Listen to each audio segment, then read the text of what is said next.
tan solo unos minutos, el diario El Mundo publicaba una noticia que yo creo que es de mucho interés y que puede ayudar a explicar aquello de la judicialización con la que se había pactado entre el Gobierno y la Generalitat. Y es que, al parecer, el Gobierno español está retirando efectivos del CNI, que serían los encargados de investigar las actividades de los grupos independentistas en el País Vasco y Cataluña. Para ampliar y el PP, lógicamente, quiere una comparecencia de la ministra Margarita Robles para explicar esta situación. Para ayudarnos a entender un poco mejor, está con nosotros Carlos García. Carlos, saludos, muy buenas tardes. Hola, muy buenas tardes. ¿El alcance de esta noticia realmente es tan preocupante como dice el titular? Es decir, ¿estamos perdiendo efectivos de investigación exclusivamente por un motivo ideológico, político, de voto, de vótame en los próximos presupuestos? Total y absolutamente. Además de que, como comprenderá todo el mundo, aún continúan cerca de 350 crímenes de la organización terrorista ETA sin descubrir. Recientemente ha sido, por ejemplo, agredido en las fiestas de Vitoria a un ertzaintza, y el grupo que le agredió fue el mismo que agredió a su vez hace muy poco a un concejal del Partido Popular. Grupos de radicales violentos, herederos claramente de la organización terrorista ETA, seguidores de la izquierda abertzale, y numerosos ataques a sedes, a mobiliario urbano, continuos rebrotes de violencia y continuos nuevos esclarecimientos de datos respecto a los crímenes sin resolver de la organización terrorista ETA, que hasta ahora eran investigados por Guardia Civil, Policía Nacional y muy sustancialmente por el Centro Nacional de Inteligencia, el CNI, que ha venido durante los últimos 50 años de existencia de la organización terrorista ETA desempeñando una labor fundamental en esclarecer pues gran parte de los crímenes perpetrados por esta organización terrorista.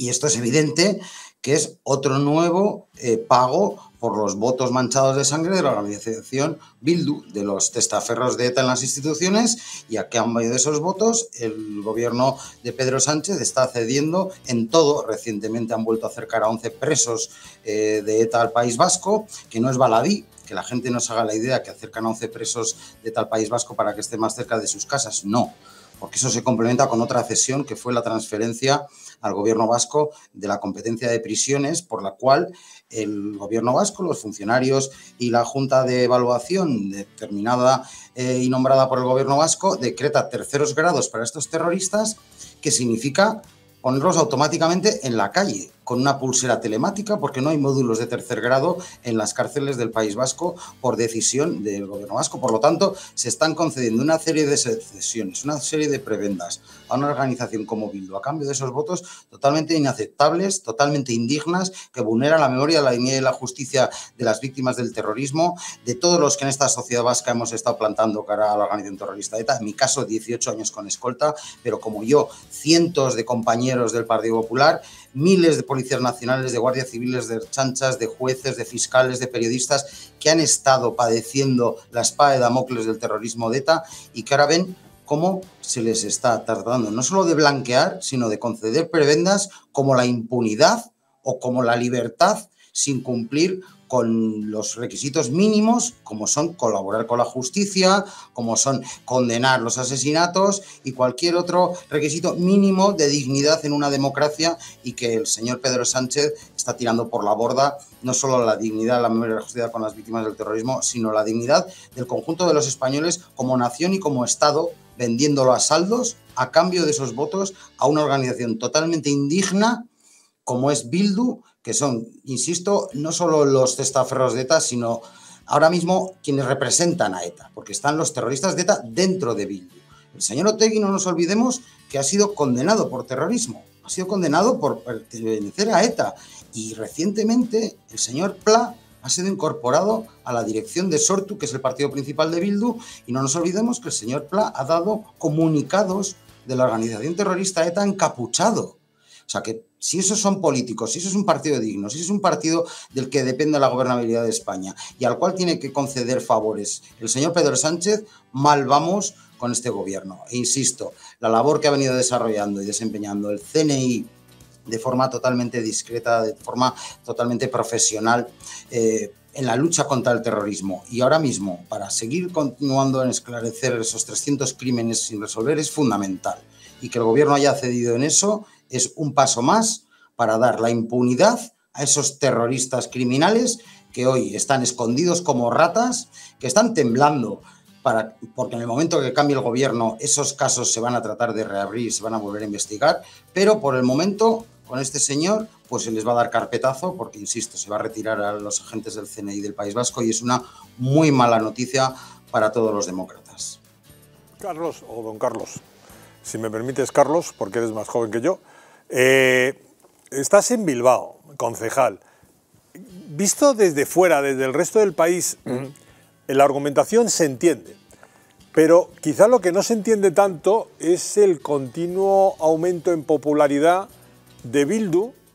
que parece, se confirma como una de las fuerzas más importantes de cara a conseguir la presidencia en mayo, en las próximas elecciones a la comunidad autónoma. ¿Cómo se compagina esta fortaleza en la argumentación que realizas, que está clara, y en cambio ese continuo aumento de la popularidad, por decirlo de alguna manera, de Bildu? Pues se debe a varias cuestiones que confluyen aquí en mi querida tierra vasca. Primero, una adecuada y correcta ingeniería social, que tiene varios componentes. Un claro adoctrinamiento en la educación, en la formación, en los centros educativos, en los colegios, por parte de los profesores, por parte de las materias que se dan, por parte de los libros de texto y por parte de todo lo que se cuenta y se explica respecto a la historia, al pasado, al presente y al futuro del País Vasco, totalmente manipulado, plagado de mentiras, plagado de lagunas. En segundo lugar, esto continúa con la manipulación de determinados medios de comunicación públicos que a su vez siguen contándonos las falsedades y mentiras del nacionalismo y del nacionalismo extremo, del terrorismo en el País Vasco, y que no cuentan la verdad, ocultan la verdad y dan como verdad una mentira. Y todo ello aderezado con el miedo y el temor que tras 50 años de crueles asesinatos aún queda y aún persiste en la sociedad. No se habla de esas cosas en los bares ni en las tertulias y a veces ni siquiera en las cenas de familia en Navidad, porque no va a haber problemas, porque no discutamos, porque quién sabe qué me va a pasar. Antes era el tiro en la nuca, ahora también es el problema laboral, personal, de amistad, el estigma de que te consideren, entre comillas, facha o españolista. Todo eso continúa. Y si juntamos esos tres componentes, la manipulación en la educación, la manipulación en determinados medios de comunicación y el miedo que aún existe en gran parte de la sociedad a contar la verdad, a expresar libremente lo que uno siente, pues estas cosas que ahora os estoy contando y que veis como normales, porque son cosas perfectamente comprensibles que mucha gente piensa,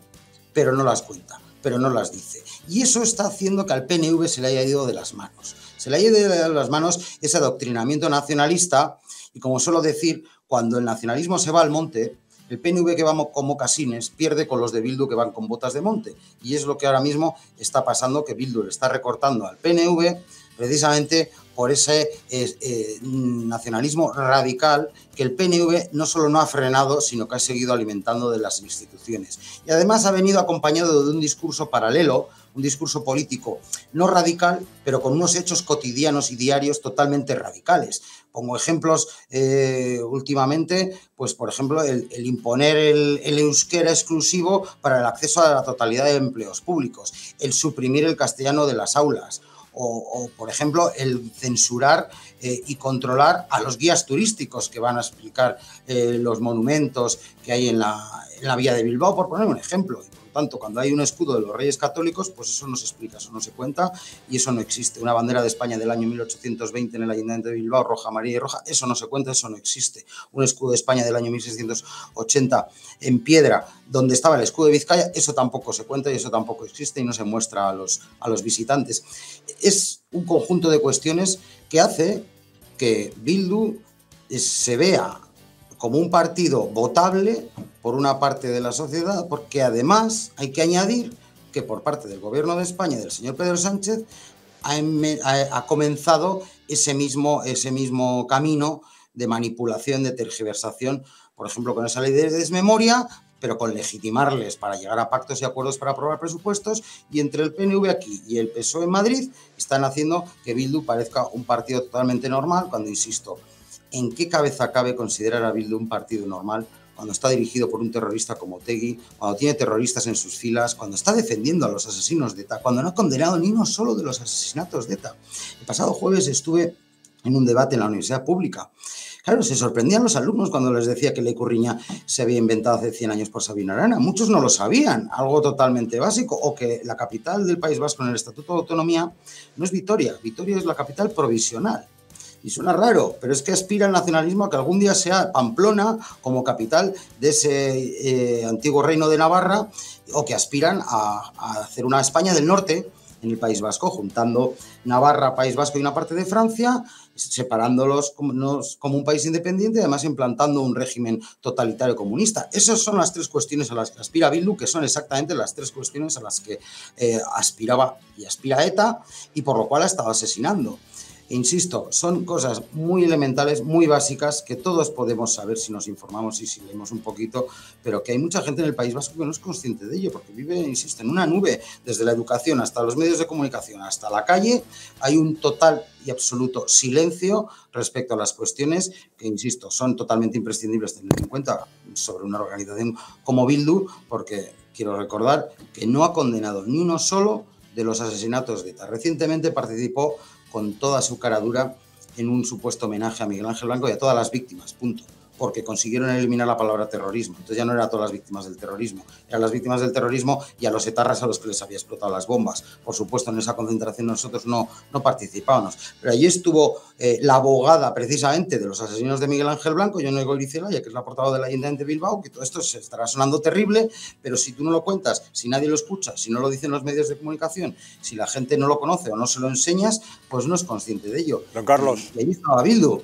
blanqueándose, y en lo cual nosotros, por ejemplo, pues no quisimos participar, porque es algo totalmente infame, pero efectivamente, como dices, está haciendo que Bildu tenga algunos apoyos más, que el PNV tenga algunos apoyos menos, pero también es cierto que afortunadamente hay una parte de la sociedad que ha abierto los ojos y está viendo el despropósito que supone el nacionalismo y el nacionalismo radical, y también es cierto que al Partido Popular nos está dando un incremento en los apoyos también aquí en el País Vasco, y eso también es de agradecer. Si le parece, don Carlos, le emplazo para poder dialogar un poquito sobre si se puede difundir el discurso de centroderecha de cara a unas elecciones tal y como está la situación en el País Vasco, pero lo haremos más adelante. De momento, muchas gracias por haber estado con nosotros en esta edición especial verano. Muy buenas tardes y muchas gracias. Un auténtico placer, y para cuando queráis. Adiós. Muchas gracias a don Carlos García.